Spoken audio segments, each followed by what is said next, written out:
Hi friends, ఈరోజు current అఫైర్స్లోనే మన మొదటి అంశం పని ప్రదేశాల్లో మహిళా ఉద్యోగులు ఎదుర్కొనే లైంగిక వేధింపులు ఇతర సమస్యలపైన ఫిర్యాదు చేయడానికి సాహస్ అనే పోర్టల్ను అందుబాటులోకి తీసుకొచ్చారు. మహిళా భద్రతా విభాగం అధికారులు దీన్ని అందుబాటులోకి తీసుకొచ్చారు. ఉద్యోగం చేసే మహిళలు ఈ పోర్టల్లో తమ సమస్యలు చెప్పుకుంటే గెట్ హెల్ప్ ఆప్షన్ ఉన్నట్టు వారు వెల్లడించారు. సోమవారం నుంచి శుక్రవారం వరకు ప్రతిరోజు ఉదయం 10:30 గంటల నుంచి సాయంత్రం 5 గంటల వరకు 7331194540 నంబర్లో ఫిర్యాదు చేయవచ్చని అధికారులు సూచించారు. సాహస పోర్టల్ను ఇప్పటికే ప్రారంభించామని, మహిళల్లో అవగాహన కోసం దీనిపైన మరింత ప్రచారం చేస్తున్నామంటూ పేర్కొన్నారు. ఫిర్యాదులకు https://womensSafetyWing.telangana.gov.in సాహస్లో క్లిక్ చేసి వివరాలను పొందుపరచవచ్చంటూ వివరించారు. దేశంలో 4 పెద్ద కులాలు ఉన్నాయి. అవి పేదలు, యువత, మహిళలు, రైతులు అంటూ మోడీ వికసిత్ భారత్ సంకల్ప యాత్రలో భాగంగా వివిధ ప్రభుత్వ పథకాలను లబ్ధిదారులను ఉద్దేశించి ఆయన ప్రసంగించారు. తన దృష్టిలో పేదలు, యువత, మహిళలు, రైతులు అనే 4 పెద్ద కులాలు ఉన్నాయని, ఆ కులాలు అభివృద్ధి చెందితే దేశం కూడా అభివృద్ధి చెందుద్దంటూ తెలిపారు. ప్రజల ఆకాంక్షలు మొదలైన చోటు నుంచే మోదీ గ్యారంటీ ప్రారంభమవుతుందని ప్రధానమంత్రి ఉద్ఘాటించారు. వికసిత్ భారత్ సంకల్ప యాత్రకు దేశవ్యాప్తంగా అన్ని ప్రాంతాలలో నుంచి అద్భుతమైన ప్రజాస్పందన లభిస్తుందంటూ హర్షం వ్యక్తం చేశారు. మహిళా స్వయం సహాయక సంఘాలకు డ్రోన్లు అందజేసేందుకు డ్రోన్ దీదీ యోజనను గురువారం ప్రారంభించారు. ఈ పథకం కింద 2024-25 నుంచి 2025-26 వరకు ఎంపిక చేసిన 15,000 మంది స్వయం సహాయక సంఘాలకు డ్రోన్లను పంపిణీ చేస్తారు. తమ ప్రభుత్వము అమలు చేస్తున్న విధానాల నిర్ణయాల్లో దేశ ఆర్థిక వ్యవస్థ కొత్త శిఖరాలకు చేరిందంటూ మోదీ ఈ సందర్భంగా వివరించారు. ఢిల్లీలో రోజ్గార్ మేళాలో ఆయన మాట్లాడారు. వివిధ ప్రభుత్వ విభాగాల్లో కొత్తగా నియమితులైన వారికి అపాయింట్మెంట్లను, లెటర్లను కూడా అందజేశారు.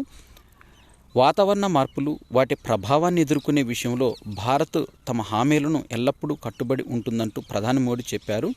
అభివృద్ధి చెందిన దేశాలు వాతావరణ మార్పులు తట్టుకునేందుకు అవసరమైన ఆర్థిక తోడ్పాటును, సాంకేతికతను అభివృద్ధి చెందుతున్న దేశాలకు బదిలీ చేయాలని ఆయన కోరారు.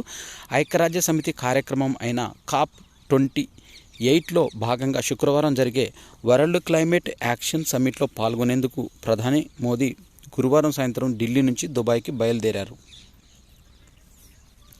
ఫోర్బ్స్ ఆసియా దాతృత్వ జాబితాలో నందన్ నీలేకని, నిఖిల్ కామత్, కేపీ సింగ్లకు చోటు దక్కింది. మొత్తం 15 మంది ఉండే ఈ జాబితాలో ఎవరెవరికి ఏ ర్యాంకులు ఉండవు. దీనిపైన ఏదైనా ప్రైవేట్ సంస్థకు ప్రధాన యజమాని అయితే మిగతా కార్పొరేట్ సంస్థ ద్వారా ఇచ్చే దాతృత్వాన్ని ఇందులోకి పరిగణలోకి తీసుకోరు. అయితే ఐఐటి బాంబేకు నీలేకని, ఇన్ఫోసిస్ చైర్మన్ సహ వ్యవస్థాపకుడు నందన్ నీలేకని తాను చదువుకున్న ఐఐటి బాంబేకు జూన్లో 320 కోట్లను విరాళంగా ప్రకటించినందుకు ఈ జాబితాలో చేర్చినట్టు ఫోర్బ్స్ తెలిపారు. డిఎల్ఎఫ్లో వాటా విక్రయం ద్వారా సింగ్ 2020లో డిఎల్ఎఫ్ చైర్మన్గా వైదొలిగిన కేపీ సింగ్ దాతృత్వ కార్యక్రమాలకు అవసరమయ్యే నిధుల కోసం డిఎల్ఎఫ్లో తనకు మిగిలి ఉన్న వాటాను ఆగస్టులో విక్రయించినట్లు కంపెనీ తెలిపారు. ఆయనకు 730 కోట్లు లభించాయి. సింగ్ సంపదను $1,400 కోట్ల అంచనా వేస్తున్నామంటూ తెలిపారు. ప్రమాణపత్రంతో కామత్, జెరోదా సహ వ్యవస్థాపకుడు అయిన కామత్ జూన్లో ప్రమాణపత్రాన్ని ఇవ్వడం ద్వారా ఫోర్బ్స్ దాతృత్వ జాబితాలో చేరారు. స్వయం కృషితో ఎదిగిన ఔత్సాహిక పారిశ్రామికవేత్తలు ప్రారంభించిన అత్యంత విలువైన కంపెనీలకు అతిపెద్ద కేంద్ర స్థానంగా భారత్ సిలికాన్ వ్యాలీగా పిలిచే బెంగుళూరు నిలిచింది. ఈ సహస్రాబ్దిలో అంటే 2000 సంవత్సరం తర్వాత ఏర్పాటైన కంపెనీల్లో అత్యంత విలువైన అగ్రగామి 200 కంపెనీల్లో హురున్ ఇండియా గురువారం విడుదల చేసిన నివేదిక ఇది. దీని ప్రకారం అగ్రగామి 200 కంపెనీల్లో బెంగళూరు నుంచి 69 నమోదు కాగా 129 మంది ఔత్సాహిక పారిశ్రామికవేత్తలు వీటిని ఏర్పాటు చేశారు. అత్యధిక పారిశ్రామికవేత్తలతో ఆ తర్వాత స్థానంలో ముంబై 78వ స్థానం, గురుగ్రామ్ 49వ స్థానం, ఢిల్లీ 49 స్థానంలో ఉన్నాయి. 9 మంది పారిశ్రామికవేత్తలు ఏర్పాటు చేసిన 6 కంపెనీలతో హైదరాబాద్ 7వ స్థానంలో నిలిచింది. స్వయం కృషితో ఎదిగి ఔత్సాహిక పారిశ్రామికవేత్తల్లో avenue super marts Radhakishan Damani అగ్రస్థానంలో నిలిచారు. ఈ కంపెనీ మార్కెట్ విలువ 2.38 లక్షల కోట్లుగా ఉంది.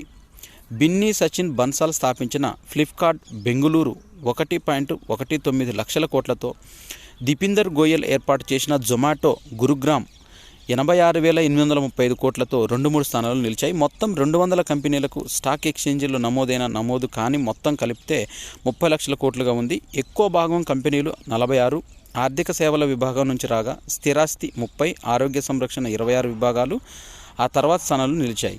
ఈ జాబితాలో 20 మంది మహిళా పారిశ్రామికవేత్తలుండగా అందులో ఫల్గుని నాయర్ నైకా అగ్రస్థానంలో ఉన్నారు.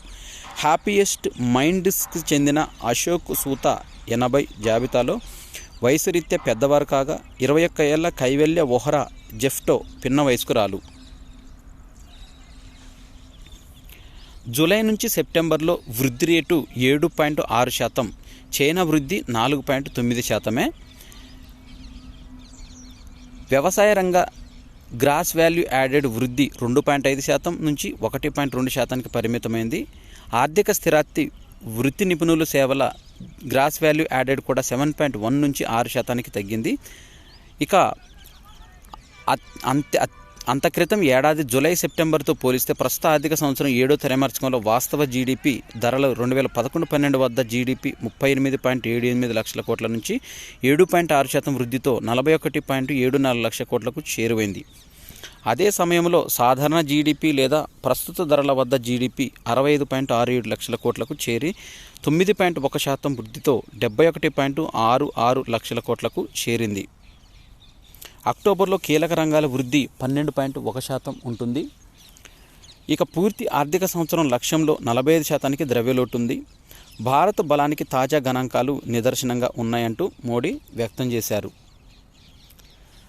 క్రికెట్ దిగ్గజము సౌరవ్ గంగూలీ జీవితం ఆధారంగా ఓ సినిమా తెరకెక్కనుంది. దీంట్లో బాలీవుడ్ స్టార్ ఆయుష్మాన్ ఖురానా గంగూలీ పాత్రను పోషిస్తున్నారు. ఆయన అండర్-19లో పంజాబ్లోని ఓ జిల్లా జట్టు తరపున ఆడారు. అంటార్కిటికా మహాసముద్రంలో చూసినట్టయితే బ్రాన్ఫీల్డ్ అనే జలసంధి సమీపంలో ఒక భారీ మంచు పలకం అనేది నీటిపైన తేలుతూ అందరినీ ఆకర్షిస్తూ కనిపించింది. సాధారణంగా ఇలాంటి మంచు ఫలకాలు చాలా విపరీతంగా నీటిపై తేలియాడటం, ఒకచోట నుంచి ఒకచోటి కదలడం ద్వారానే మనకి టైటానిక్ అనే షిప్కి ఇవి గుద్దుకొని ఆ పడవ ప్రమాదం అనేది సంభవించింది.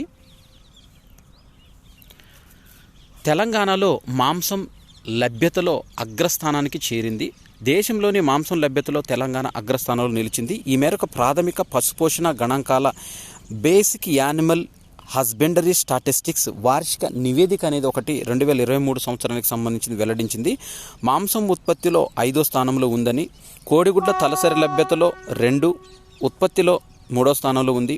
పాల ఉత్పత్తి లభ్యతలో 13వ స్థానంలో ఉన్నట్టు వెల్లడించింది.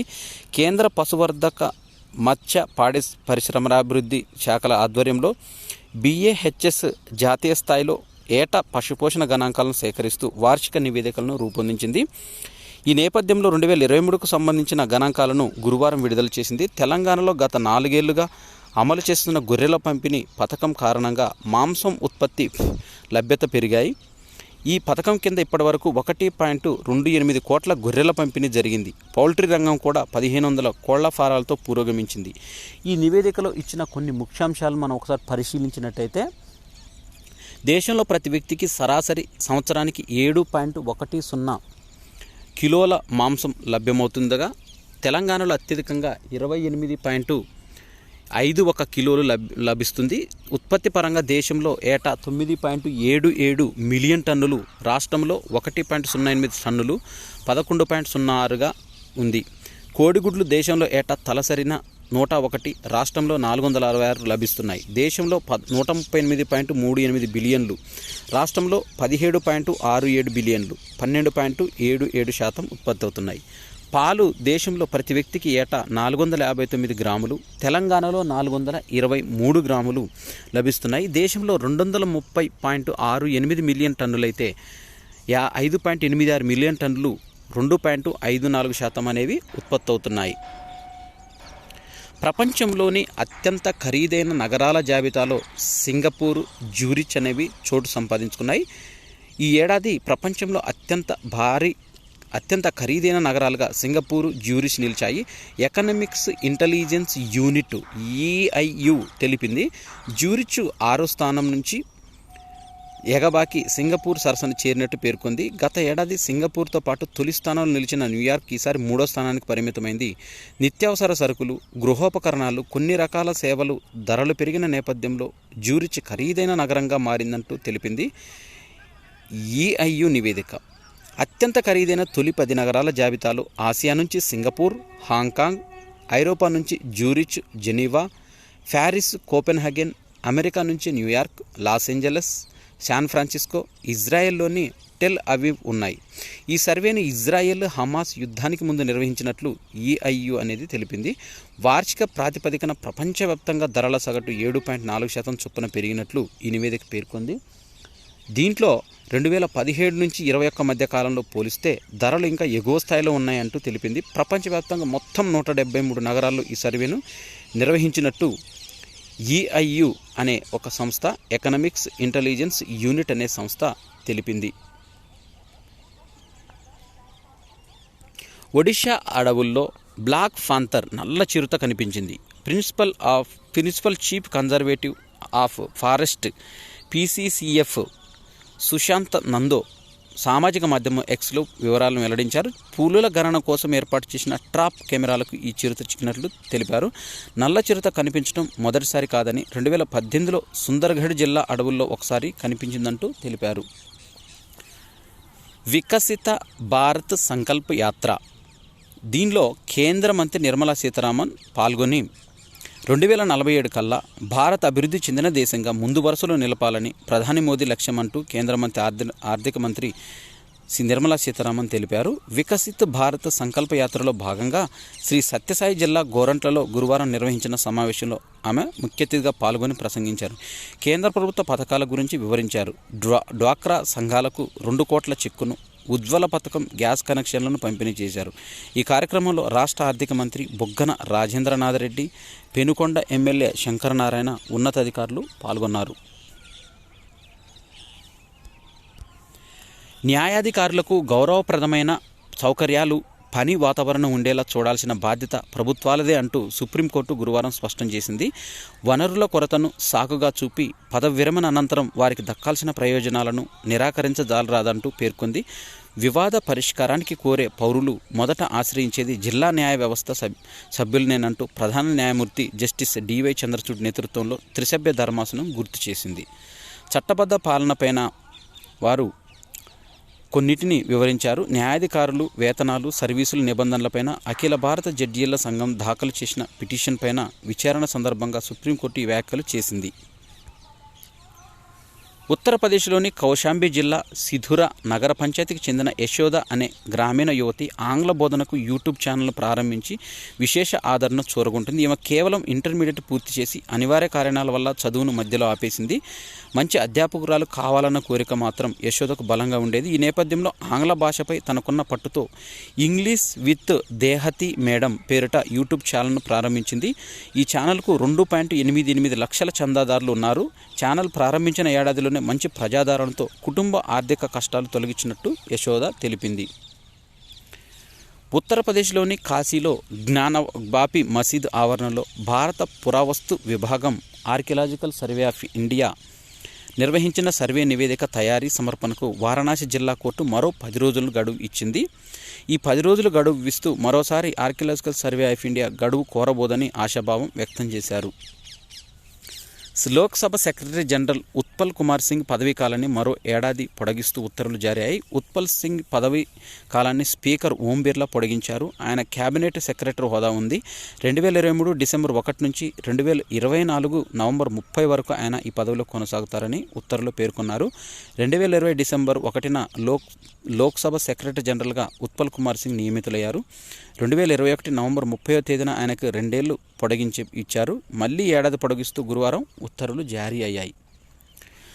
రాజకీయ కక్షలకు వేదికగా సుప్రీంకోర్టు ఎన్నికల సమయంలో తప్పుడు కేసులు వెలువడుతున్నాయంటూ CJI జస్టిస్ చంద్రచూడ్ తెలిపారు. రాజ్యాంగ దినోత్సవం సందర్భంగా గురువారం సుప్రీంకోర్టు బార్ అసోసియేషన్లో ఏర్పాటు చేసిన కార్యక్రమంలో ఆయన మాట్లాడుతూ, నిన్న నేను ఒక తప్పుడు కేసును విచారించాల్సి వచ్చింది. ఒకరోజు కాదు, ప్రతిరోజు ఇవే వస్తూ ఉన్నాయంటూ వివరించారు. సమాజంలో వాస్తవం ఏదనేది తెలుసుకోవాల్సిన అవసరం ఉంది. న్యాయవాద వృత్తి భిన్నత్వంతో కూడింది. దేశంలో వివిధ ప్రాంతాల నుంచి న్యాయమూర్తులు, న్యాయవాదులు మంచి ఉపాధి కోసం ఇక్కడికి వస్తుంటారంటూ, పనిలో నిమగ్నమవుతారంటూ, న్యాయవాదులు మనకు ఉన్న అతిపెద్ద శక్తి అంటూ జస్టిస్ డివై చంద్రచూడ్ తెలిపారు. ప్రచ్ఛన్న యుద్ధ సమయంలో అమెరికా విదేశాంగ విధానాన్ని తీర్చిదిద్దడంలో కీలక పాత్ర పోషించిన ప్రముఖ దౌత్యవేత్త హెన్రీ కిసింజర్ 100 సంవత్సరాల వయసులో మృతి చెందారు.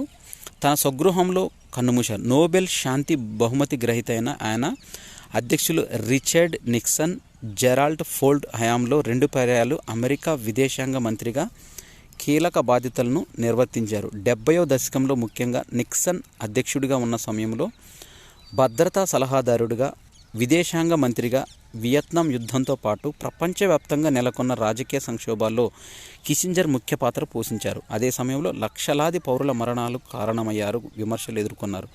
కిసింజర్ సలహాపైన అమెరికా అధ్యక్షుడు నిక్సన్ కంబోడియాపై జరిపిన రహస్య బాంబింగ్లో వేలాది మంది ప్రజలు ప్రాణాలను కూడా కోల్పోయారు. పార్లమెంటు సమావేశాల నేపథ్యంలో డిసెంబర్ 4 నుంచి పార్లమెంటు శీతాకాల సమావేశాలు ప్రారంభం కానున్న నేపథ్యంలో కేంద్ర ప్రభుత్వం శనివారం అఖిలపక్ష సమావేశాన్ని నిర్వహించింది. లోక్సభ, రాజ్యసభ సభ్యులు, ఆయా పార్టీల సభాపక్ష నేతలు ఇందులో పాల్గొన్నారు. పార్లమెంటు వ్యవహారాల మంత్రి ప్రహ్లాద్ జోషి నేతృత్వంలో జరిగే ఈ భేటీలో రక్షణ శాఖ మంత్రి రాజ్నాథ్ సింగ్, కేంద్ర వాణిజ్య శాఖ మంత్రి పీయూష్ గోయల్ తదితరులు పాల్గొన్నారు. ఈ నెల 22 వరకు సాగే ఈ సమావేశాల్లో చర్చ, ఆమోద ప్రక్రియకు సంబంధించిన 12 బిల్లులను జాబితాలో ఉంచారు. 3 నేర న్యాయ బిల్లులతో పాటు ప్రశ్నకు నోటు వ్యవహారంలో Trinamool MP Mahua Moitra ethics committee నివేదిక సైతం సభకు ముందుకు రానుంది. మహారాష్ట్రలోని పూణే సమీప ఖడక్వాస్లా నేషనల్ డిఫెన్స్ అకాడమీ ఎన్డీఏలో 145వ కోర్సును విజయవంతంగా పూర్తి చేసిన క్యాడెట్లు కవాతుకు సైన్యాధ్యక్షురాలైన రాష్ట్రపతి ద్రౌపది ముర్ము గురువారం వీక్షించారు. ఈ కవాతులో ప్రప్రథమంగా మహిళా క్యాడెట్ల బృందం పైన పాల్గొనడం హర్షాతిరేకంగా వ్యక్తం చేశారు. మొట్టమొదటిసారిగా 19 మంది మహిళా క్యాడెట్లు చేరారు. వారిలో 15 మంది గురువారం నాటి కవాతులో పాల్గొన్నారు. ఇది చారిత్రాత్మక దినమని వర్ణిస్తూ, ఈనాటి యువతులకు తమకు ఇష్టమైన వృత్తిని ఎంచుకోవడం ఒక సవాలుగా ఉందని ముర్ము అన్నారు. ఎన్డీఏలో శిక్షణ పొందిన మిత్ర దేశాల క్యాడెట్లను ఆమె అభినందించారు. వాతావరణ మార్పులపైన పోరాటానికి మరింత అణుశక్తి కావాల్సి ఉందని, పెరుగుతున్న విద్యుత్ అవసరాలకు ఇది ఎంతో ముఖ్యమని అంతర్జాతీయ అణుసంస్థ డైరెక్టర్ జనరల్ రఫేల్ మారియానా గ్రాసి పేర్కొన్నారు. దుబాయ్లో జరుగుతున్న COP28 సదస్సులో పాల్గొనేందుకు వచ్చిన ఆయన ఓ వార్తా సంస్థతో మాట్లాడారు. సదస్సులో అతిపెద్ద అణు ఒప్పందం జరుగుతుందన్న ఆశాభావాన్ని వ్యక్తం చేస్తున్నట్లు, అణుశక్తి విషయంలో ఎన్నో సవాళ్లు ఉన్నాయంటూ తన అభిప్రాయాన్ని వెల్లడించారు. వాతావరణ రికార్డులలో 2023 అత్యుష్ణ సంవత్సరంగా నిలిచిపోతుందంటూ ఐక్యరాజ్య సమితికి సంబంధమైన ప్రపంచ వాతావరణ సంస్థ వరల్డ్ మెటీరియలాజికల్ ఆర్గనైజేషన్ గురువారం తెలిపింది. 2015 నుంచి 23 మధ్య కాలం వాతావరణ రికార్డుల్లో అత్యుష్ణ కాలంగా నమోదైంది. ఈ ఏడాది దుబాయ్లో జరుగుతున్న COP28 వాతావరణ సభకు సమర్పించిన నివేదికలో వరల్డ్ మెటీరియలాజికల్ ఆర్గనైజేషన్ అనేది ఈ అంశాలను తెలియజేసింది. ఉష్ణోగ్రత పెరుగుదల 1.5 డిగ్రీల సెల్సియస్ వద్ద నిలిపి ఉంచడం మానవాళి భద్రతకు ఉందని 2015లో ప్యారిస్ వాతావరణ సభ దీన్ని తీర్మానించింది. అయినా 2023లో భూతాపం అనేది పెరుగుదల 1.4 డిగ్రీలకు చేరుతుందని WMO తెలిపింది. అమెరికాలోని న్యూయార్క్ నగరంలో రాక్ ఫెల్లర్ సెంటర్లో ఏర్పాటు చేసిన క్రిస్మస్ చెట్టు ఇది 12 టన్నుల బరువు, 80 అడుగుల పొడవైన నావే స్ప్రూప్ చెట్టు 50,000కు పైగా రంగురంగుల LED బల్బులను అమర్చి ఇలా అందంగా తీర్చిదిద్దారు. వచ్చే ఏడాది జనవరి 13 వరకు ఈ క్రిస్మస్ ట్రీ ఇలా విద్యుత్ దీపాలతో వెలుగుల్లో మెరిచిపోతుందంటూ కనువిందు చేయనుంది. అమెరికా వైమానిక దళానికి చెందిన ఓస్ప్రే విమానం సాగర జలాల్లో కూలిపోయిన నేపథ్యం జపాన్ పునరాలోచనలో పడింది. తమ వద్ద ఉన్న ఇదే తరహా విమానాల కార్యకలాపాలను కొంతకాలం పాటు నిలిపేయాలని భావిస్తుంది. జపాన్లో మోహరించిన అమెరికా సైన్యం కూడా ఇలాంటి లోహ విహంగాలను ఉపయోగించకుండా ఉండాలని నిర్ణయించింది. ఈ మేరకు అమెరికా సైన్యానికి విజ్ఞప్తి చేసింది. కూలిన అమెరికా లోహ విహంగంలో సిబ్బంది కోసం గాలిస్తున్న ఓస్ప్రేలకు మాత్రం మినహాయింపులు ఇచ్చింది. G20 అధ్యక్ష బాధ్యతల ద్వారా అసాధారణ విజయాలను సాధించామంటూ ప్రధాని నరేంద్ర మోడీ పేర్కొన్నారు. బహుళపక్ష విధానాలను పునరుజ్జీవింపజేశామని, ఛాంపియన్ తరహా అభివృద్ధి బాటలు వేయగలిగామని, ప్రతి రంగంలో మహిళల సాధికారతకు కృషి చేశామంటూ తెలిపారు. శుక్రవారం నుంచి G20 అధ్యక్ష బాధ్యతలను భారత్ నుంచి బ్రెజిల్ చేపట్టనుంది. శత్రు జలాంతర్గాములను వేటాడటానికి ఉపయోగపడే 3 అత్యాధునిక ASW యుద్ధ నౌకలు భారత నౌకాదళంలో చేరడానికి రంగం సిద్ధమైంది. కొచ్చిన్ షిప్ యార్డ్లో వీటిని ప్రారంభించారు. వీటికి INS Mahe, INS Malvan, INS మాంగ్రూల్ అని పేర్లు పెట్టారు.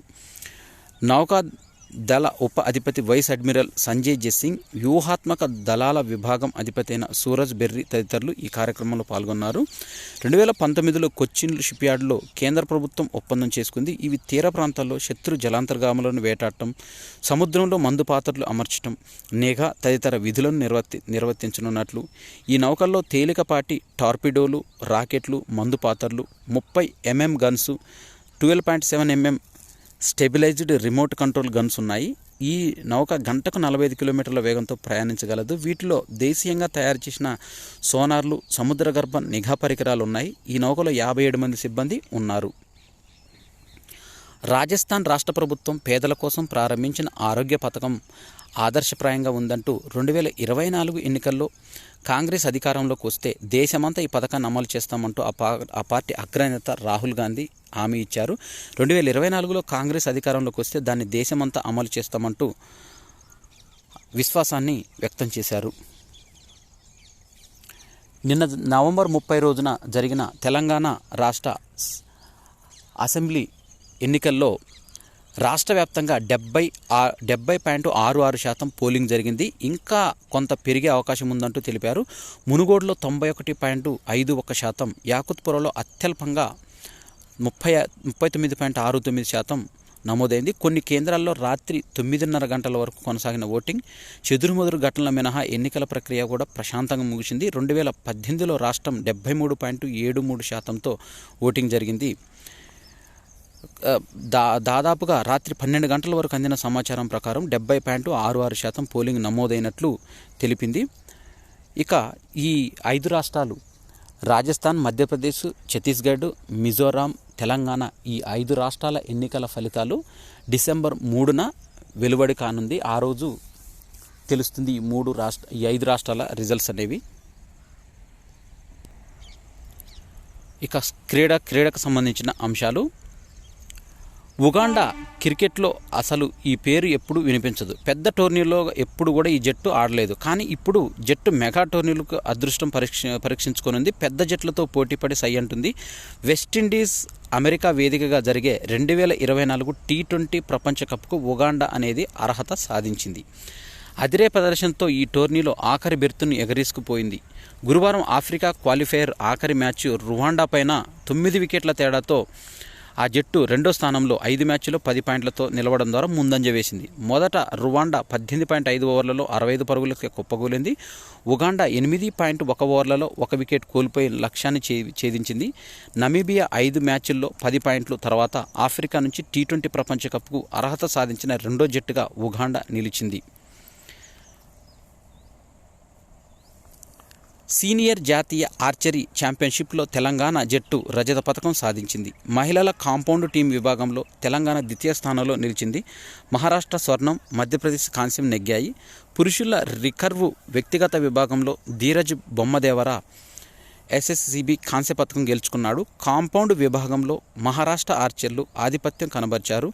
5 స్వర్ణాలకు గాను 4 కైవసం చేసుకున్నారు.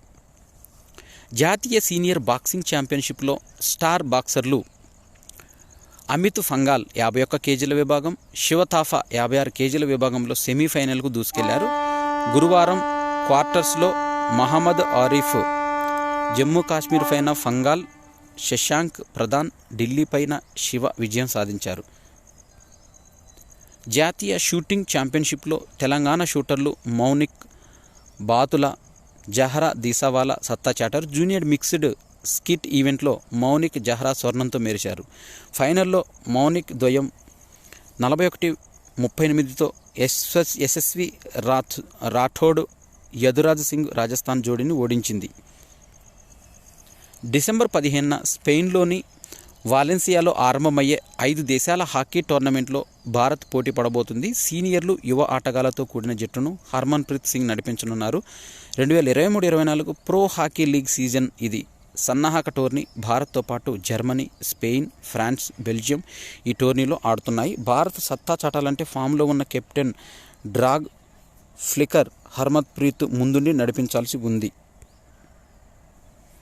కెప్టెన్ నజ్ముల్ హుస్సేన్ షాంటో 104 బ్యాటింగ్, 193 బంతుల్లో 10 ఫోర్లు, అజేయ శతకంతో సత్తా చాటాడు. న్యూజిలాండ్తో జరుగుతున్న తొలి టెస్టులో బంగ్లాదేశ్ పుంజుకుంది. గురువారం 3వ రోజు ఆట ముగిసే సమయానికి బంగ్లా 2 ఇన్నింగ్స్లో 68 ఓవర్లతో 3 వికెట్లు 200 పరుగులు సాధించింది. 26 పరుగులకే 2 వికెట్లు కోల్పోయిన బంగ్లాను కెప్టెన్ నజ్ముల్ అద్భుతమైన ఇన్నింగ్స్ ఆదుకున్నాడు.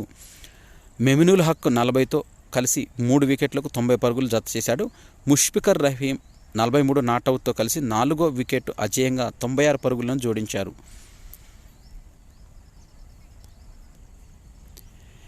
ఇవి డిసెంబర్ 1, 2023కు సంబంధించిన కరెంట్ అఫైర్స్. ఈ వీడియో నచ్చినట్టయితే లైక్ చేయండి. ఈ వీడియో పైన ఏమైనా సందేహాలుంటే కామెంట్ బాక్స్లో కామెంట్ చేయండి. ఈ వీడియోను కాంపిటేటివ్ ఎగ్జామ్కి ప్రిపేర్ అయ్యే అభ్యర్థులకు షేర్ చేయండి. నా ఛానల్ సబ్స్క్రైబ్ చేసుకోవడం ద్వారా నేను చేసే వీడియోస్ అన్నీ మీకు నోటిఫికేషన్ రూపంలో వెలువడతాయి. Thanks for watching.